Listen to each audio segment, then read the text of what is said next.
So I would like to share a very important research uh, resource with you today. This is something that I have used to help me to identify various watchmakers or watchmaking specialists. And this resource is the Davoine Almanac. This is a Swiss publication, and we find these from approximately 1841 uh, to I'm tracking up until at least 1977. And what I have done is I have taken every instance of a Montandon watchmaker or a specialist in one of the watchmaking fields, and I have recorded all this data into a single Excel sheet. So this is a catalog of these individuals, and this is very important in aiding us in trying to determine the most probable maker behind a watch object from a certain period. So what we have in these almanacs is generally a name. Obviously the date anchors this person. However, we have a name and a profession or area of specialization, uh, etc.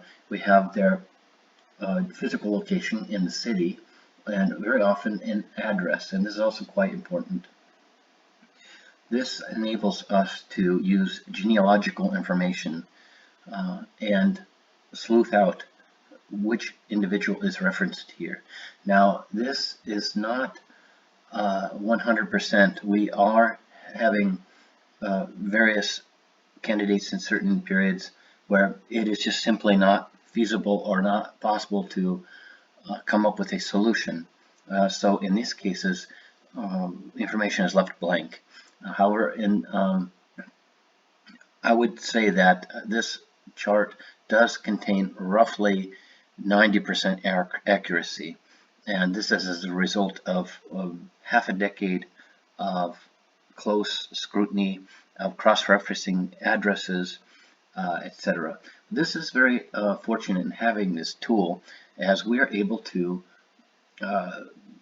when we find an object signed a certain name and a location, we're in many situations able to hone in on the most likely candidate behind this object. And this is very fortunate, and this leads to the possibility that our conclusions are most probable, most plausible. Now, in some cases, we have 100% knowledge that we know exactly who is behind a certain object. Now, the 19th century is a period, especially between after the mid 19th century till the late third quarter into the 19th century, is very difficult with 100% accuracy to determine the individual behind this. But this is some of the information that assists us. It's a resource, and I would like to explain this table now. I have the dates of each Davoine almanac. Then I have the person listed in this, and sometimes it's a company name or a partnership, and the specialization, the address, the city, and then in these last two columns I have the candidate who has been identified, or most likely, and their genealogical branch. And the color scheme here actually follows basically the genealogical branch, so that when we see this blue, light blue color of individual, then we know that this is a Montandon Blaise-Léon. Blaise-Léon is one of the most illustrious watchmaking branches in the Montandon family. So we know that this is Blaise-Léon. Purple, we have Montandon de Travers. And a little note about the pronunciation of this family name. This is a family name. Now, I have simplified the pronunciation based on an American style pronunciation of this name. This is a French and French-Swiss name. This would be pronounced by the locals as Montandon. So Montandon is the actual name pronunciation. However, I am using the more understandable Americanization of this. And this is a family that was in eastern France and moved into Switzerland. And the first individual, Henri de Montandon, this was during the late 13th century and the 1270s approximately. We find these individuals coming from, they are named after this village of Montandon in Doubs area of France. So this is when surnames began to be stylized, and in certain cases, if you were from a place, then this place name became your name. And this is quite interesting because this name is very rare. There are 2 towns in the entire world named after this. The first is in France. The family takes its name from that. All of the individuals who went to Switzerland and acquired this last name are related. They're all cousins. They all share the same common ancestor. The second town is actually in the United States, in Pennsylvania. And legend has it that the town of Montandon, Pennsylvania, acquired its name because of a watch being found in a well. So if this is true, this is quite interesting that this life is imitating art in this case, as the city has found its name from a watch, which is actually named from a person, which was named from a city. So, but let us look at some of these. This is quite interesting. Now, not all of these individuals, almost all are watchmakers or specializations. However, some individuals we have judges. For example, as you see, Henri Montandon, Conseil de Commune and Justicier. He was an appellate judge. Now, he was a watchmaker, therefore he is in this list. And his address here is quite important at La Sambaya. So, in this regards, I have incorporated him in this list. However, other Montandons that are in Davoine that are not specialized in watches are generally left out. So this is only our watchmakers or watchmaking specialists. But we do see many of these early individuals, and this is very interesting because we are able to get, and many times in the genealogical information, we know that they are specialized in, for example, as stone cutters or something of this variety. And this also helps in us identifying who is behind the name in the almanac entry. But we do have a lot of information. This is a gargantuan task to have compiled this, and this is I feel this is a very helpful tool.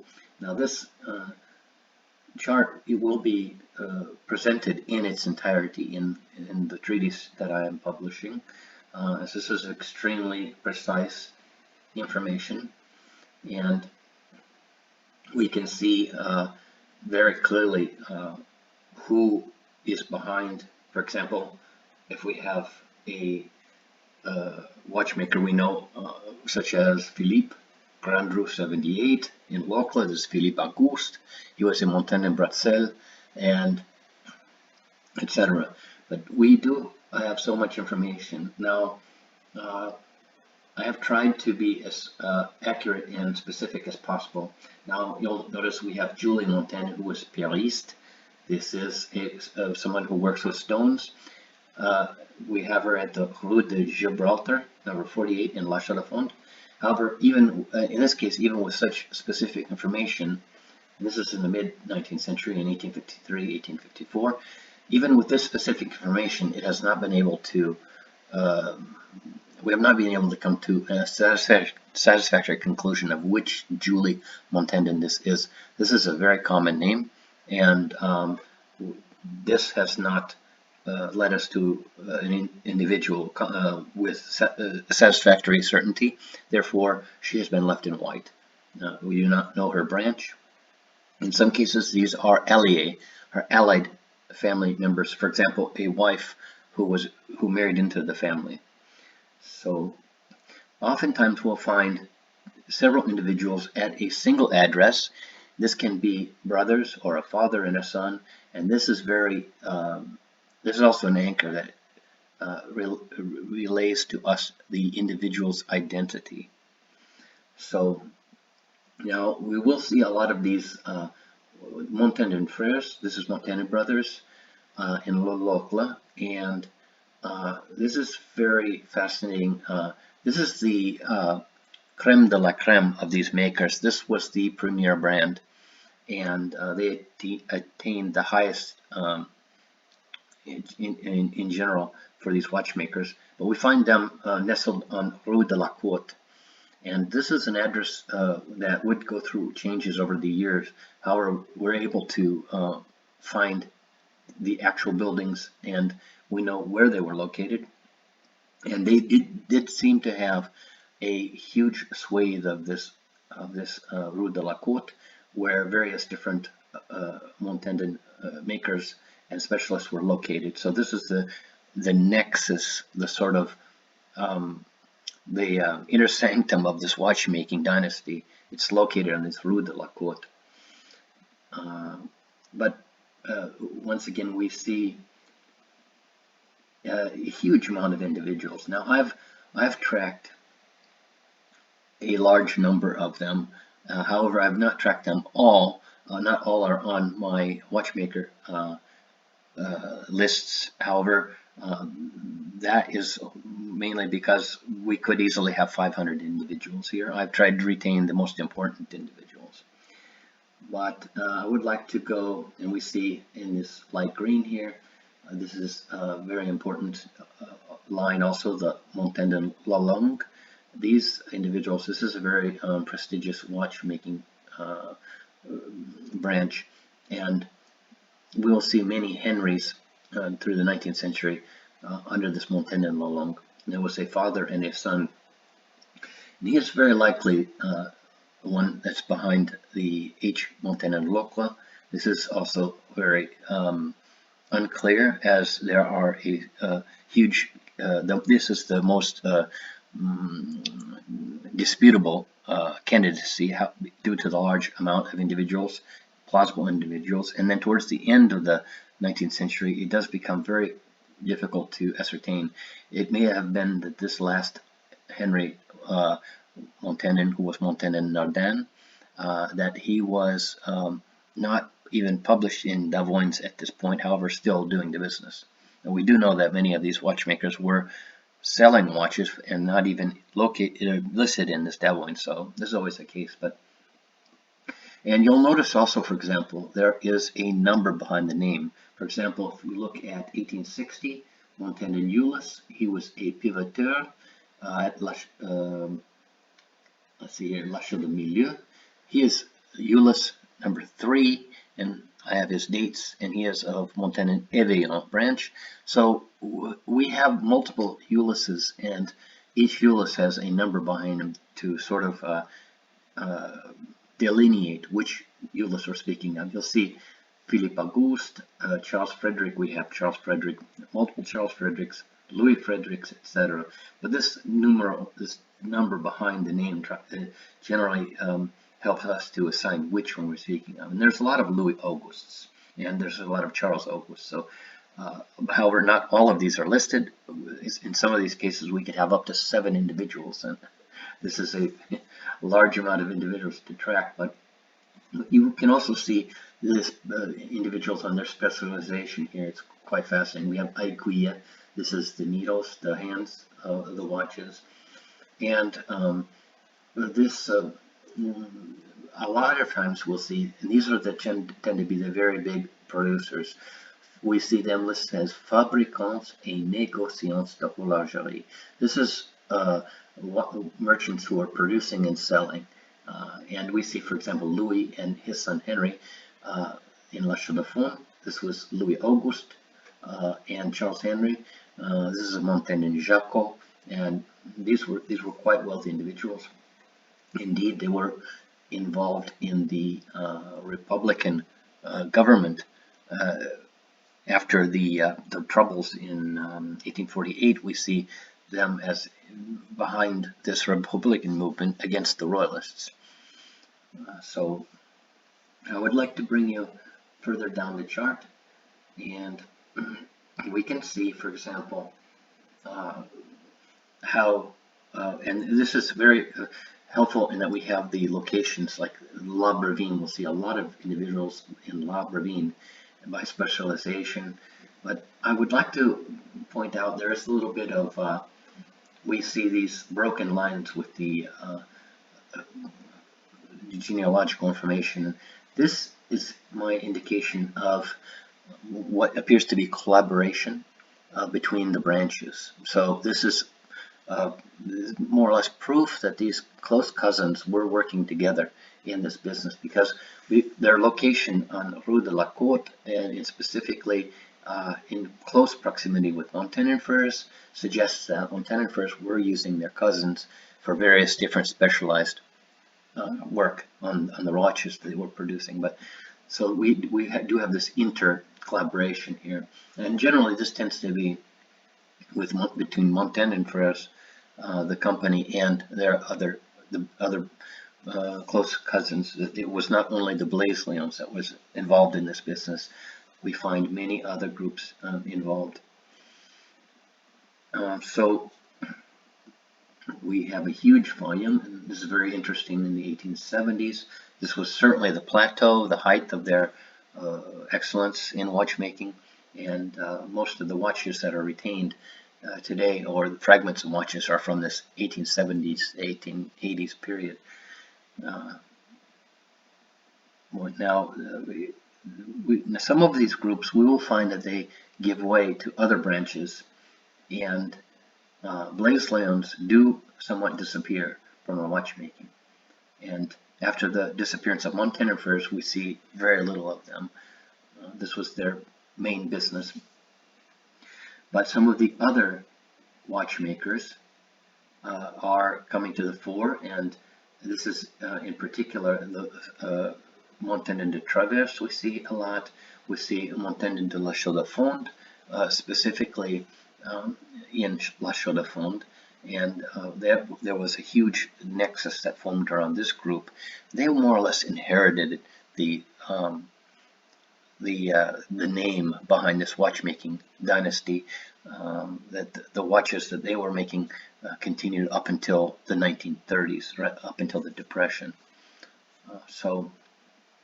But this is, I would like to just show, give a glance of some of these. We see how many, it's incredible the amount of individuals in this family. This was a huge watchmaking enterprise. Of course, this was a Swiss phenomenon. The cottage industries, all of the members of the family were contributing to their businesses, and therefore this technology transfer was really happening across generations. So this is very interesting to follow, and just the amount of data that can be extracted from these almanacs and compared and contrasted with genealogical information at the addresses. This is very, very precious data, and nobody has attempted to identify makers with this very precise level of focus or sort of examination. This is about as forensic an investigation that one can get in the stride of investigating these makers.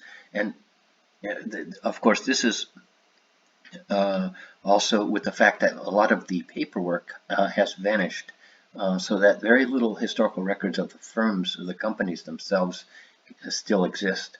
Now, there are some fragments, and there are some business papers that appear from time to time. So this is very interesting.